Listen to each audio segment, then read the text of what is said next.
আজকে থেকে আমরা একটা নতুন সিরিজ ওয়েটল্যান্ডসের ওপরে শুরু করছি। এনভায়রনমেন্টের একটা বিশেষ দিক। তো আজকে আমরা মূলত জানব বিভিন্ন ধরনের যে ডেফিনিশন রয়েছে ওয়েটল্যান্ডসের সেগুলোর ওপরে। তো আমরা জানি যে আমাদের যে সিভিলাইজেশন রয়েছে, যে সভ্যতা গড়ে উঠেছে, সবই নদী কেন্দ্রিক। যে মানব সভ্যতা এবং তাদের সামাজিক এবং সাংস্কৃতিক যে মূল্য, সেইগুলো সমস্ত মূল্যবোধ এগুলো জলাভূমি তার একটা প্রাইমারি শেপ দিয়েছে। যেমন আমাদের Egyptian civilization formed on the banks of river Nile and Mesopotamian civilization forms on the banks of rivers Tigris and Euphrates. আমাদের সিন্ধু সভ্যতা যেমন সিন্ধু নদের তীরে গড়ে উঠেছে, তেমনি যে ইন্ডিয়ান লিটারেচার রয়েছে এবং সেখানে যে গল্প কথা রয়েছে সেগুলো ওয়েটল্যান্ডসের ভ্যালুকে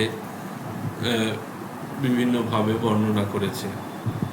এই প্রসঙ্গে আমি অনুপম মিশ্রের লেখা একটা বই হিন্দিতে যেটা লেখা হয়েছিল, আজ ভি খারে হে তালাব, যার অবশ্যই ইংলিশ, বাংলা এবং অন্যান্য বিভিন্ন ভাষায় বই আকারে প্রকাশিত হয়েছে। ইংরেজি বইয়ের নাম the ponds are still relevant, বাংলায় আজও আমাদের পুকুর। এই বইগুলোর দামও বেশ সস্তা এবং অনলাইন পাওয়া যায়, কোনো কপিরাইট নেই। তো এখানে একটা গল্প দিয়ে বইটা শুরু হয়েছে। কোনো একদিন পেলে বই সম্পর্কে আমি বলবো, কিন্তু গল্পটা একটু বলে রাখি যে 4 ভাই ছিল, কুরআন, বুরান, শরমন আর কোরাই। এরা মাঠে কাজ করছিল একদিন, আর কুরআনের ছোট মেয়ে সে প্রতিদিনই পুটলিতে বেঁধে খাবার নিয়ে যেত মাঠে। বাবা কাকারা কাজ করছে, দুপুরবেলায় তাদেরকে খাবার দিতে। তো এরকম একদিন যাচ্ছিল, তো ওই মাঠের রাস্তায় একটা বেশ সোচালো পাথরে মেয়ের পায়ে আঘাত লাগে এবং ও প্রচণ্ড রেগে গিয়ে ওর হাতে থাকা যে কাস্তে ছিল সেটা দিয়ে ওই পাথরটাকে উপড়ানোর জন্য কোপ মারে। আর মানে মুহূর্তের মধ্যে যেটা হয় যে ওই কাস্তেটা সোনায় পরিণত হয়। তো ও তো মানে এক নিঃশ্বাসে পাথরটাকে তুলে দৌড়ে মাঠে গিয়ে বাবা কাকাদের দেখায়, আর ওদেরও শ্বাস বন্ধ হওয়ার জোগাড়, কারণ ওটা কোনো সাধারণ পাথর ছিল না, ওটা পরশ পাথর। তো ওরা বাড়ি ফিরে আসে এবং ঘটনা চলতে থাকে এইভাবে গল্প। তারপরে ওরা ভাবে যে আজ নয় কাল একদিন তো রাজামশাই জানবেন যে ওদের কাছে কি আছে। তো ওরা রাজাকে গিয়ে সবটা বললো, মানে তারপর যা ঘটলো সেটা লোহাকে নয় সমাজকে পরশে ছোঁয়ানোর গল্প। রাজা সোনা বা পরশ পাথর কিছুই রাখলেন না, সবই ওদেরকে দিয়ে দিলেন এবং বললেন, যাও এ নিয়ে ভালো ভালো কাজ করো, পুকুর তৈরি করো। Go and do noble deeds with it, keep digging ponds. अच्छे काम करते रहना, तालाब खोदते रहना। তো ওয়েটল্যান্ডসটা ওয়েস্টল্যান্ড নয়, wetlands are the most productive ecosystems, যেমন rich in biodiversity and a significant role in carbon sequestration. আমরা কোনো পর্বে তো অবশ্যই সিগনিফিকেন্স অফ ওয়েটল্যান্ডস নিয়ে পড়বই। তো ওয়েটল্যান্ডসকে সংজ্ঞায়িত করার জন্য দেখা যায় যে যে সমস্ত সায়েন্টিস্টরা এর ওপরে কাজ করছে যে ফিল্ডে, তাদের নিজেদের ফিল্ডের হিসাবেই ওয়েটল্যান্ডসকে তারা সাধারণত সংজ্ঞায়িত করে থাকেন। যেমন বটানিক্যাল ডেফিনিশনটা অনেকটা বেশি ফোকাস হয় যে প্ল্যান্ট স্পিসিসগুলো তারা অ্যাডাপ্ট করছে ফ্লাডিং বা স্যাচুরেটেড সয়েল কন্ডিশনের ওপরে। যদি ওই প্ল্যান্ট স্পিসিস দেখা যায় কোনো জায়গায়, তাহলে তারা ওটাকে জলাভূমি বা ওয়েটল্যান্ডস বলেন। আবার হাইড্রোলজিস্টরা ডেফিনিশন দেন যে ওয়াটার টেবিলটা পজিশনটার উপরে relative to the ground surface. তো though the wetlands are characterized by the presence of water dominant species of plants and animals, the biotic community in wetland changes over time from aquatic to marshy to mesophytic type. So only one single dominant factor for defining wetlands is the abundance of water. So ওয়েটল্যান্ডসকে define করার জন্য আমাদের multidisciplinary অ্যাপ্রোচের প্রয়োজন, যেখানে fisheries, agriculture, soil সায়েন্সের definition ও biological আর হাইড্রোলজিক্যাল অ্যাপ্রোচের সঙ্গে মিলবে। তো আমাদের যেটা প্রথম পেলাম আমি, যেটা যে 1956-এর একটা definition, United states fish and wild life service, যেটাকে সার্কুলার 39 ডেফিনেশনও বলা হয়। সেখানে ওরা বলছেন ওয়েটল্যান্ডস হচ্ছে lowlands covered with shallow and sometimes temporary or intermittent waters, এবং বেশ কিছু এক্সাম্পল দেওয়া হলো মার্শ, সোয়াম্পস, বগস, এই নামে যাদেরকে চেনা হয় তারাই হচ্ছে ওয়েটল্যান্ড। তো এই ডেফিনেশনের মধ্যে যেগুলো থাকলো না সেটা হচ্ছে পার্মানেন্ট যে সমস্ত ওয়াটার স্ট্রিম রয়েছে, রিজার্ভার রয়েছে, ডিপ লেকস, এবং যে সমস্ত ছোট ওয়াটার বডি যাদের কোনো সিগনিফিকেন্স নেই on the development of moist soil vegetation, সেই জায়গাগুলোকে বাদ রেখে বাকি সব এই ডেফিনেশনের মধ্যে আসে। এরপরে ক্যানাডিয়ান ওয়েটল্যান্ড রেজিস্ট্রি 1979-এ তারা ওয়েটল্যান্ডসকে ডিফাইন করে যেভাবে, যে lands having the water table at or near above the land surface or which are saturated for a long enough period to promote wetlands or aquatic process as indicated by the hydric soil, hydrophic vegetation and various kinds of biological activity which are adapted to the wet environment.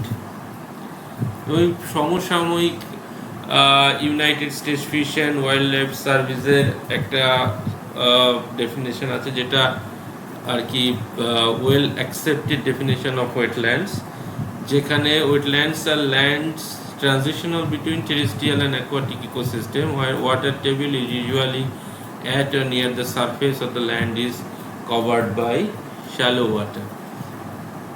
তো এই ডেফিনেশনের সঙ্গে আর যেগুলো বলা হয় যে ওয়েটল্যান্ডসে কিছু attributes থাকবে, যেমন at least periodically the land supports predominantly hydrophytes, the substrate is predominantly undrained hydric soil, the substrate is non-soil and is saturated with water and covered by shallow water at sometimes during the growing season of each year. তো এখানে যে তিনটে attributes বলা রয়েছে, এই তিনটে অ্যাট্রিবিউটসের কমপক্ষে একটা বা একাধিকের অ্যাট্রিবিউট থাকতে হবে একটা ওয়েটল্যান্ডসের ক্ষেত্রে। তো এই তিনটে অ্যাট্রিবিউটসের পারমুটেশন কম্বিনেশনে 5 রকমের ক্লাসিফিকেশন হতে পারে, অর্থাৎ with hydrophytes and with hydric soil, without hydrophytes, with hydric soil, with hydrophytes, without hydric soil, and non-soil with hydrophytes, non-soil without hydrophytes. তো এই 5 রকমের ক্লাসিফিকেশন পাওয়া যায় আমাদের এই ডেফিনেশনের উপরে। এরপরে আর যে সমস্ত ডেফিনেশনগুলো রয়েছে মূলত ওয়াটার টেবিল এবং soil condition, vegetation, that hydrology, wetland vegetation, hydric soil, এগুলোর উপরেই রয়েছে, যেটা soil conservation service of United state department of agriculture যে ডেফিনেশনটা করে তাতে তিনটে কি অ্যাট্রিবিউটসের উপরে এমফাসিস দেওয়া হয়, that is hydrology, wetland vegetation and hydric vegetation, এবং they define wetlands as Areas that have a predominance of hydric soils and are inundated or saturated by the surface or groundwater at a frequency and duration sufficient to support and under normal circumstances do support a prevalence of hydrophytic vegetations typically adapted for life in saturated soil conditions. আর প্রায় একই রকম definition United states protection agency, environmental protection agency and army corps of engineer একই প্রায় definition. Wetlands are areas that are inundated or saturated by surface or groundwater at a frequency and duration sufficient to support and that under normal circumstances do support a prevalence of vegetation typically adapted for life in saturated soil conditions. তো প্রায় একই definition রয়েছে. এরপর IUCN যে ডেফিনেশনটা দিচ্ছে সেখানে first time coastal area কথা এলো. Submerged and water saturated lands, both natural and man-made, permanent and temporary, with water that is static or flowing, fresh, brackish or salt, including area of marine water, the depth of which at low tides does not exceed 6 meters. International Biosphere Program তাদেরটা একটু অন্যরকম. The part of the surrounding ecological structure and several stages in which the succession from open water to dry land or vice versa occurring at sites situated as a rule between the highest and lowest water levels as long as the flooding and waterlogging of the soil is of substantial ecological significance. কিন্তু meanwhile একটা convention হচ্ছে যেটা convention of wetlands of international importance that was held in 1971 2nd February at the in the Iranian city of Ramsar. So that's why the convention is called Ramsar Convention, and it is the oldest conservation convention and the first modern global intergovernmental treaty on conservation and wise use of natural resources. তো এই Ramsar convention আসার পরে মূলত এরাই এখন সমস্ত wetlands related definition এবং সমস্ত ফ্রেমওয়ার্কস অন্যান্য সমস্ত কন্ট্রাক্টিং পার্টিকে দেয়, যে এখন প্রায় all over the world is the contracting party. So এবং এরা শুরুর দিকে তো মেইনলি এটা হয়েছিল due to serious decline population of water fowl and conservation of habitats of migratory water fowl. কিন্তু পরবর্তীকালে wise use concepts was introduced.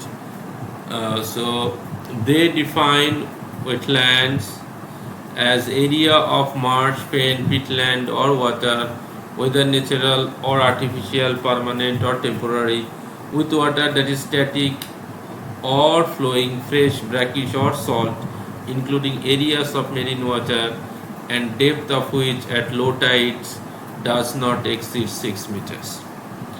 এবং এরা আরেকটু পরবর্তীতে অ্যাড করলো যে the wetlands may incorporate a riparian and coastal zones adjacent to the wetland and islands or water bodies of marine water deeper than 6 meters at low tides lying within the wetlands. So resultantly a wide variety of habitats including rivers, shallow coastal areas and even coral reefs are included under the wetlands. Deep sea wetlands হিসাবে গণ্য হবে না.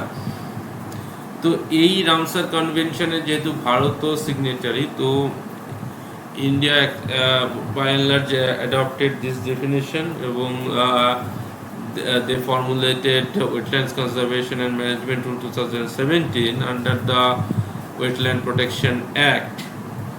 So that according to the rules, the definition of wetlands is wetlands means an area of marsh, fen, peatland or water, whether natural or artificial, permanent or temporary, with water that is static or flowing, fresh, brackish or salt, including the areas of marine water, the depth at which at low level does not exceed 6 meters, but does not include river channels, paddy field, human-made water bodies, tanks specially constructed for drinking water purposes, or structures specially constructed on aquaculture, salt production, recreation and irrigation purposes. তো এরা মূলত প্রথম অংশটা রামসারের যেটা article 1.1 রয়েছে সেটা ঠিক রাখলো।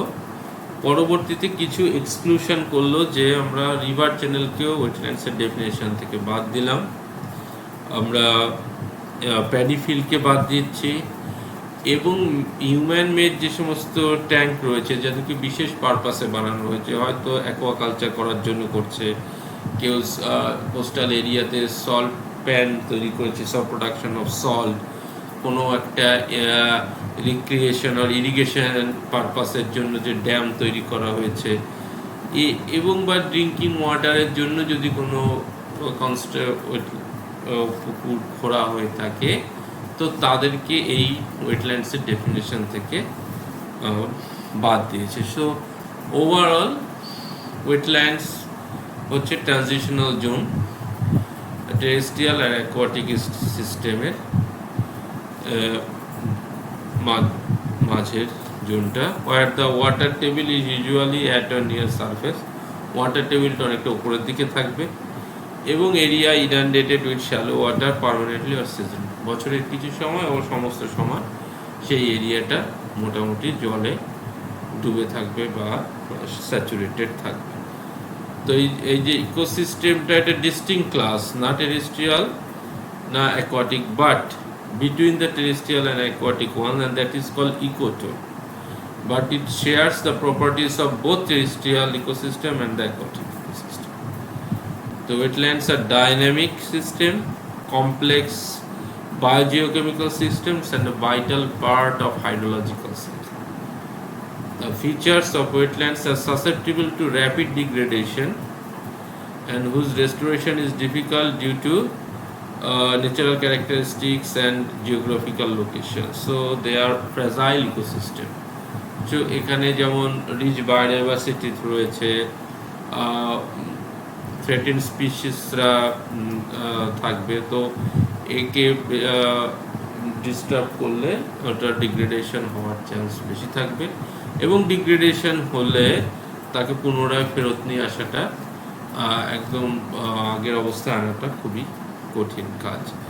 সো ওয়েটল্যান্ডস জেনেরিক টার্ম, যে সমস্ত ওয়াটার বডি আর হাইড্রোলজিক্যাল এন্টিটি যাদের lake, river, floodplain, estuary, marsh, swamp, fen, bog, tidal floods, mangrove, corals, all other and related ecosystem, coral reef and related ecosystems are wetlands এর ডেফিনিশনের মধ্যে চলে আসছে। তো ওয়েটল্যান্ডসের definition আজকে আমরা জানলাম। পরবর্তী সিরিজগুলোতে আমরা ওয়েটল্যান্ডসের টাইপস, দ্য সিগনিফিকেন্স, থ্রেট, এগুলো সম্পর্কে জানবো। Thank you for watching this video.